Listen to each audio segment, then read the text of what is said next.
Powers of the President. The Philippine President is granted specific powers by the President. So the following are some his or her powers. First is the control over all executive departments, bureaus, and offices. So ang ibig sabihin, ang kapangyarihan ng Pangulo ng Pilipinas na kontrolin ang lahat ng mga executive departments, bureaus, and offices ay nakasaad sa Saligang Batas ng Pilipinas. Ayon sa Section 17, Artikulo 7 ng 1987 Constitution, may kapangyarihan ang Pangulo ng Pilipinas na tiyakin ng maayos na ipinatutupad ang mga batas sa buong bansa at may kontrol sa lahat ng ahensya ng executive. Ang kapangyarihang ito ay nagbibigay sa Pangulo ng awtoridad upang pangasiwaan, baguhin o itigil ang mga desisyon at aksyon ng mga executive departments, bureaus at offices at upang matiyak na naaayon ang mga ito sa mga pulisya ng gobyerno at sa kapakanan ng sambayanan. Sa madaling sabi, maaaring pakialamanan o baliktarin ng Pangulo ang mga desisyon ng mga kalihim at ipinuno ng mga ahensyang ito kapag kinakailangan. So, halimbawa nito ay ang pagtanggal ng mga opisyal sa tungkulin. So, kung ang isang opisyal ng gobyerno sa isang executive department o bureau ay napag-alamang may anomalya o hindi gumaganap ng maayos, maaaring tanggalin ng Pangulo ang opisyal na ito. Halimbawa, kung may alegasyon ng corruption laban sa isang kalihim ng isang department, ang Pangulo ay may kapangyarihan na tanggalin siya sa isang posisyon. So, the control over all executive departments, bureaus, and offices, in short, ay maaaring pakialamanan o baliktarin ng Pangulo ang mga desisyon ng kalihim at pinuno ng mga ahensyang ito kapag kinakailangan. Second of the powers of the President is power of general supervision over local governments and autonomous regions. So, ang kapangyarihan ng Pangulo na magkaroon ng general supervision sa mga lokal na governments at autonomous regions ay isa sa mga paraan upang matiyak na maayos na ipinatutupad ang mga batas at regulasyon ng bansa sa lahat ng antas ng gobyerno. So, ayon sa Saligang Batas ng Pilipinas, may kapangyarihan ang Pangulo upang tiyakin na sumusunod ang mga lokal na pamahalaan sa mga pambansang batas, ngunit hindi siya maaaring manghimasok sa kanilang mga lokal na desisyon maliban na lamang kung lumalabag ang mga ito sa batas. Sa ilalim ng general supervision, ang Pangulo ay may responsibilidad na suriin o tingnan ang mga lokal na pamahalaan ay sumusunod sa batas at mga regulasyon ng bansa. Ngunit, hindi niya maaaring palitan o direktang baguhin ang mga desisyon ng lokal na pamahalaan hanggat ang mga ito ay ayon sa batas. So, halimbawa ng power na ito ay pag-inspection sa pagsunod sa pambansang batas. So, kung may reklamo o balita na may lokal na pamahalaang lumalabag sa pambansang batas, maaaring maglunsad ng investigasyon ang DILG. Ano bang DILG? Department of the Interior and Local Governments. So, halimbawa, kung may mga lokal na opisyal na hindi sumusunod ang environmental laws, maaaring ipatawag ng DILG ang mga lokal na opisyal upang suriin ang sitwasyon. Halimbawa, limitasyon pa ng general supervision. Ang general supervision ay hindi nangangahulugan na ang Pangulo ay may kapangyarihan na direktang makialam o kontrolin ang bawat desisyon ng mga lokal na pamahalaan. So, ang layunin ng general supervision or ang power na ito ng Pangulo ay upang masiguro na ang mga lokal na pamahalaan ay kumikilos ng naaayon sa mga pambansang alituntunin at sa interes ng publika. Third power is the power to nominate, appoint, and remove officials. Ang kapangyarihan ng Pangulo ng Pilipinas na magtalaga or nominate and appoint at magtanggal or remove ng mga opisyal na nakapaloob sa saligang batas at iba pang mga batas ng Pilipinas. Ang kapangyarihang ito ay nagbibigay sa Pangulo ng kakayahang punan ang mga mahalagang posisyon sa gobyerno upang masiguro na ang mga opisyal ay may kakayahang maglingkod at ipatupad ang mga programa ng pamahalaan. So, ang halimbawa nito ng power to nominate, appoint, and remove officials ay sa pagtatalaga ng kalihim ng Department of Health o DOH. Kung bakante na posisyon ng kalihim ng DOH, maaring magtalaga ang Pangulo ng isang kandidato upang pangasiwaan ang mga programa sa kalusugan. Ang taong ito ay kailangang kumpirmahan ng Commission on Appointments bago opisyal na makaupo sa position. So, meron pa noong 2020, sa kasagsagan ng COVID-19, inappoint ni Pangulong Rodrigo Roa Duterte si Francisco Duque Duterte bilang Secretary ng Department of Health. Bagaman, may mga panawagan mula sa publiko at ilang opisyal ng pamahalaan na tanggalin si Duque dahil sa umano'y kakulangan na aksyon. So, pinili ni Duterte na manatili siya sa pwesto dahil si Presidente Duterte lamang ang may kapangyarihan na mag-remove sa taong inappoint niya sa posisyon na iyon. And kung ano pang sabi-sabi ng iba, syempre hindi papakinggan ng Presidente dahil ang Presidente lang ang may kapangyarihan na magtanggal sa isang posisyon na iyon. So, fourth of powers of the President is the budgetary and fiscal power. Ang mahalaga upang matiyak na ang pondo ng gobyerno ay ginagamit ng tama ayon sa mga prioridad ng administrasyon at para sa kapakanan ng sambayanan.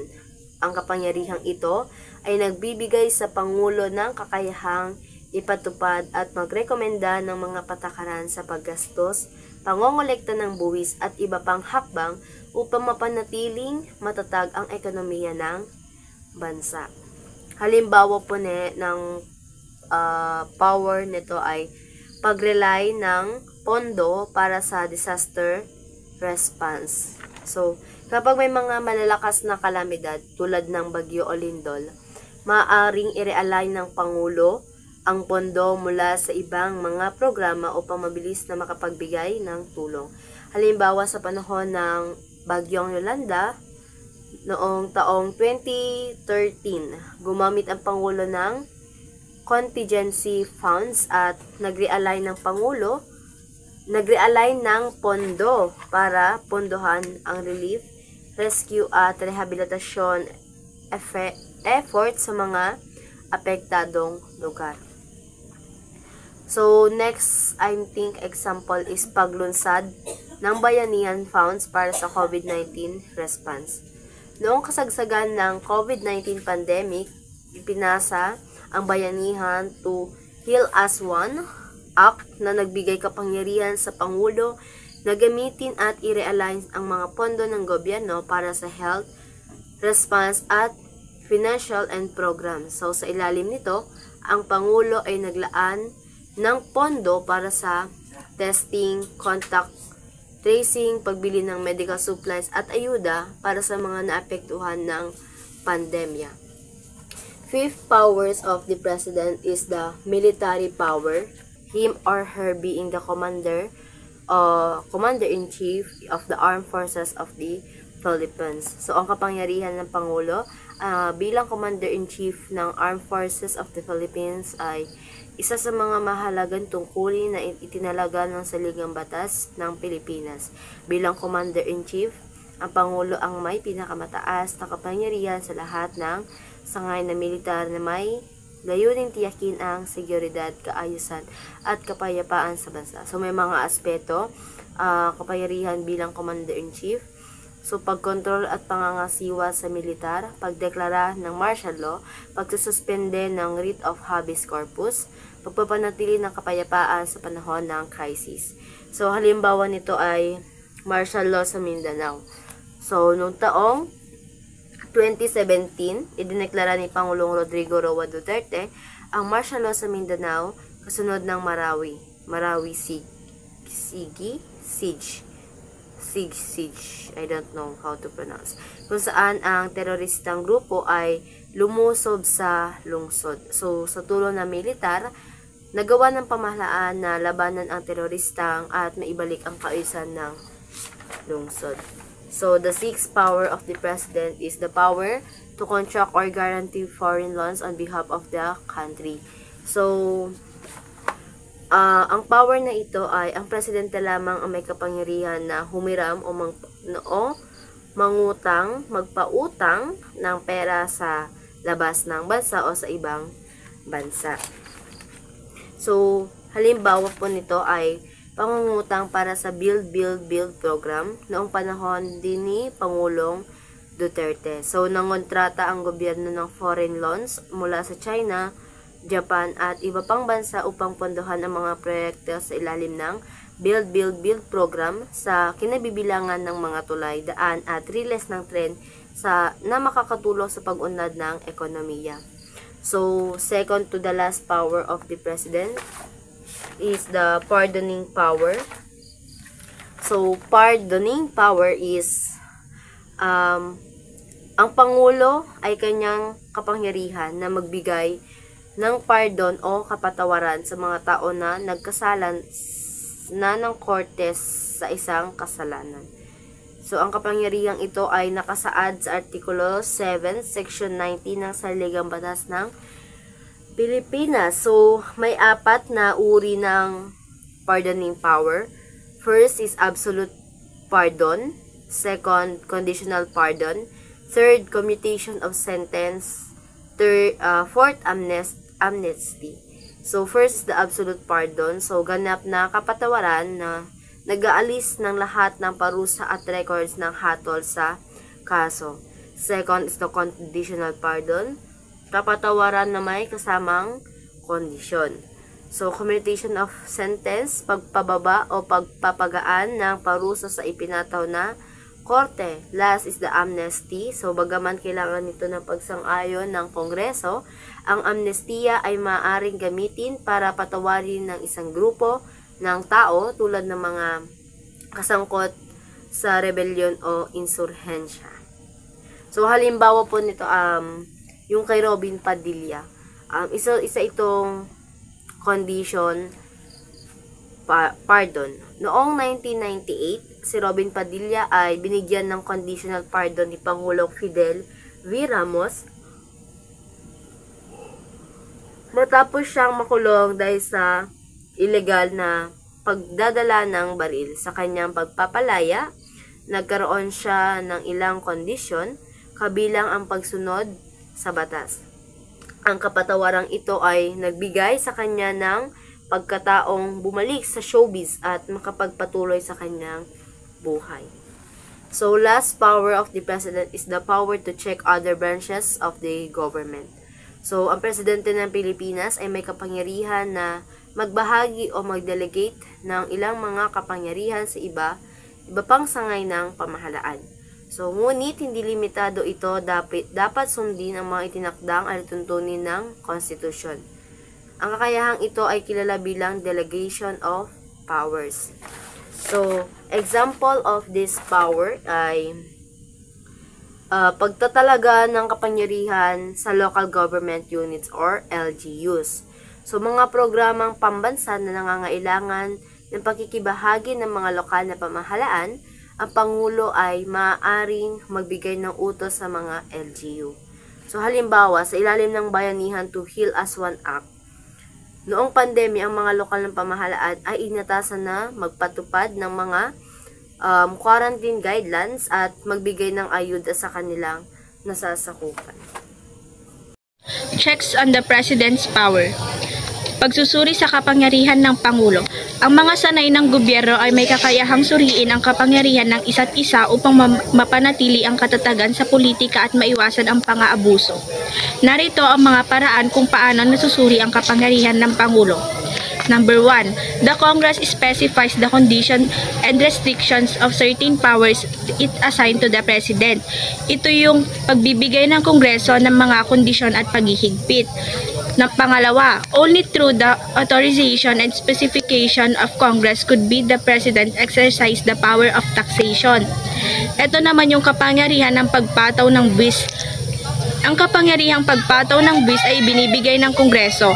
Ang Pangulo ay kinakailangang makakuha ng pahintulot mula sa Kongreso para sa anumang plano sa pagbubuwis. Ang halimbawa nito ay kung ang Pangulo ay magmumungkahi ng bagong plano sa buwis, kinakailangan itong talakayin at aprubahan ng Kongreso tulad ng nangyari sa Tax Cuts and Jobs Act noong 2017. Pangatlo, the Congress can override the President's vote by 2/3 vote in House. Ito yung pagsusuri ng Kongreso sa ulo ng kagawaran. Ang Kongreso ay may karapatang tawagin ang mga pinuno ng kagawaran ng ehekutibo upang talakayin ang kanilang mga operasyon at pulisya.